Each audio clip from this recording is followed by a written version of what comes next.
Sí, tal y como vieron en el título, en este video les voy a hablar sobre las 4 técnicas de estudio más importantes y esenciales, las técnicas más efectivas, más fructíferas y que mejores resultados te dan si las aplicás de buena manera.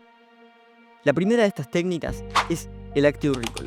El Active Recall se basa en la premisa de que siempre va a ser mejor el estudiar de forma activa que el estudiar de forma pasiva. ¿Y qué es el estudio activo y qué es el estudio pasivo? El estudio activo es cuando tenés que esforzarte, es decir, tu cerebro tiene que esforzarse para recuperar cierta información. Por ejemplo, vos tenés una pregunta que responder y el material al otro lado en el cual está la respuesta a esa pregunta.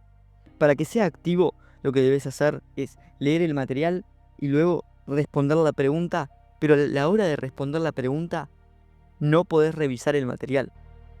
Para que sea pasivo, debes hacer lo mismo, leer el material, responder la pregunta, pero en el momento de que te olvides sobre algo o de que necesitas revisar algo, lo que hagas es volver al material.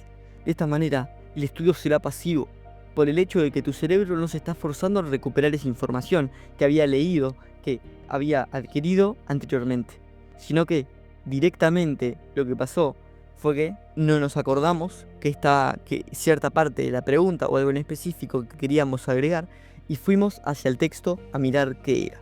De esta manera, esta técnica sería pasiva, sería el passive recall y lógicamente esto no existe y no tiene ningún fin. Por lo que el active recall es cualquier forma de aplicar esto, de aplicar el estudio activo. Por ejemplo, haciéndolo de las preguntas. Primero generas preguntas sobre un texto y luego las respondes, pero sin tener acceso a este texto. O lo mismo, primero lees un texto y luego creas un mapa mental, un esquema, etcétera, sobre este texto.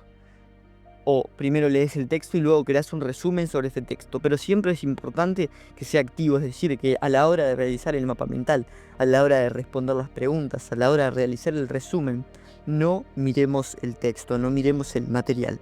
Vamos a pasar ahora a la segunda técnica de estudio de este video, que es método SQ3R.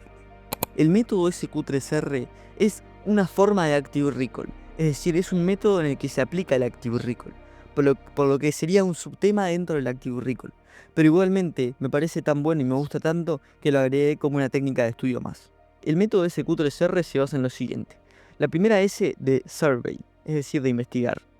La Q de question, es decir, de pregunta. Y después las 3 R son read, recall y review. Por lo que, primero lo que debes hacer es investigar o tener el texto a mano, en este caso, y analizar más o menos los títulos, los subtítulos, más o menos el tema en general del que se habla, etc. Luego, pasando a la Q, es decir, al segundo punto, debes generar preguntas a partir de esto que hiciste. ¿Y qué quiere decir?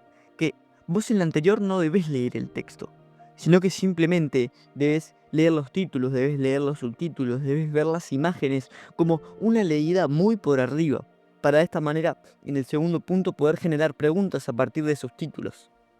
Que vos sabés que por el título o por el subtítulo la información debe estar adentro, por lo que vos generás las preguntas. Generás la cantidad de preguntas que a vos te parezca conveniente, adecuado. Puede ser 10, puede ser 20, pueden ser 30, pueden ser 15, pueden ser 5. Absolutamente la cantidad que te parezcan, obviamente teniendo en cuenta lo largo y grande que sea el temario y el material. Luego la primera R es read, por lo que ahora sí, después de haber generado las preguntas, debemos, y dejando las preguntas de lado, debemos leer el material, debemos leer el texto concentradamente, de la mejor manera que podamos, etc.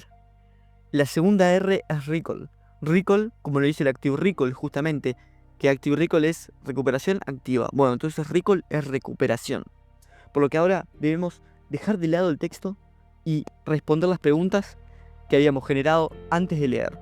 O sea, generamos preguntas, después leemos y después contestamos las preguntas siempre sin ver el texto, es decir, de forma activa, sin tener acceso al texto, al material. Luego de haber respondido las preguntas, debemos pasar a la tercera R. La tercera R es review, por lo que ahora sí debes traer el material después de haber respondido todas y cada una de las preguntas que habías generado anteriormente. Vamos a traer nuevamente el material y vamos a revisarlo de vuelta. Vamos a revisarlo de vuelta para ver en qué cosas quizá tuvimos un error, qué cosas nos costaron un poco, qué cosas queríamos agregar pero no nos acordábamos. Entonces ahora revisamos todo y vamos de vuelta a las preguntas y respondemos, aunque esto es opcional. Si quieren después agregarlo a la respuesta, ya eso que viste nuevamente, lo pueden hacer, pero no es tan esencial, porque esto sirve sobre todo para consolidar esos aprendizajes que ya hayas tenido a la hora de tener que recuperar la información sobre las preguntas y sobre lo que hayas leído. Vamos a pasar ahora a la tercera técnica, el tercer método de estudio, que es Feynman Technique.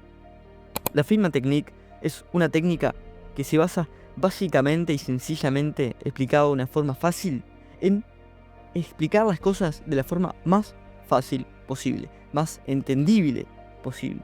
Por lo que, si vos tenés un texto y querés estudiar con Feynman Technique, lo que debes hacer es leer e intentar explicar eso en voz alta. Explicárselo a alguien o simplemente explicárselo a un peluche o a la pared, no importa. Eso es totalmente secundario. Lo importante es explicarlo de la forma más fácil y más sencilla. ¿Por qué? Porque el creador de esta técnica, que fue Richard Feynman, creía fielmente que cuando nosotros somos capaces de explicar algo de forma sencilla, es cuando realmente lo aprendimos. Y si no somos capaces de explicar algo para que un niño lo entienda, significa que no tenemos suficiente conocimiento sobre el tema para poder desarrollarlo en las palabras adecuadas para que sea fácil y entendible. Por lo que debes hacer es, primero lees una vez el texto y luego lo intentas explicar. Simplemente esto. Luego volvés al texto y lo intentás explicar de una forma más sencilla. Lees nuevamente el texto y lo intentás explicar nuevamente de una forma más sencilla. Es importante también que hagas que esta técnica sea activa. Es decir, que al momento de que estés explicando no puedas estar viendo absolutamente nada del texto, sino que expliques sobre lo que vos recordás. Y lo que debes buscar es siempre, cada vez que leas nuevamente el texto y que lo expliques nuevamente, debes buscar la simplificación de esto. Debes buscar hacerlo más sencillo para que lo expliques, para que sea más fácil la explicación de entender. Y vamos a pasar a la última técnica de estudio, que es palacios mentales. Los palacios mentales sirven para asociar algo que nosotros conocemos con algo que no, o con algo que debemos aprender. Por lo que nosotros vamos a elegir un lugar real, de espacio real, por ejemplo en nuestra casa. Entonces vamos a generar un recorrido en nuestra casa. Por ejemplo, entramos por la puerta, pasamos por el salón, por el living, luego vamos hacia el comedor, luego hacia la cocina, luego salimos de la cocina y vamos al baño. Por ejemplo, entonces, vos debes ir relacionando cada habitación con un tema. Por ejemplo, el living la relacionamos con un tema en específico. Y dentro de ese tema, como probablemente hayan subtemas y cositas chicas, sobre todo si estamos hablando de una materia como historia, que tiene siempre más cosas adentro y más detalles y más detalles. Bueno, elegimos un tema. Por ejemplo, una persona, ¿no? Por ejemplo, estamos en historia y debemos estudiar políticos importantes de la historia del mundo. Entonces, entramos y el salón, el living, es Lenin. Luego el comedor es Marx y la cocina es Stalin. Entonces cuando ya tengan esto dentro de cada habitación, deben escoger los objetos más grandes. Por ejemplo, el sillón, por ejemplo, el mueble de la tele, por ejemplo, la misma tele, por ejemplo, un cuadro, e ir designándole a cada uno un subtema.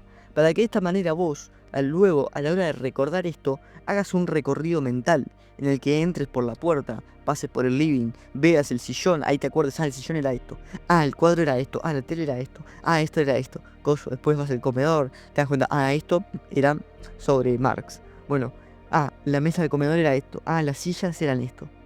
La ventana era esto. Y así con todo el recorrido y con la cantidad de habitaciones que quieras. Si les gustó este video, no olviden darle me gusta, suscribirse, comentar qué les pareció, además de compartirlo con alguien que crean o sepan que lo necesite. Muchas gracias por ver este video hasta el final. Nos vemos en el próximo.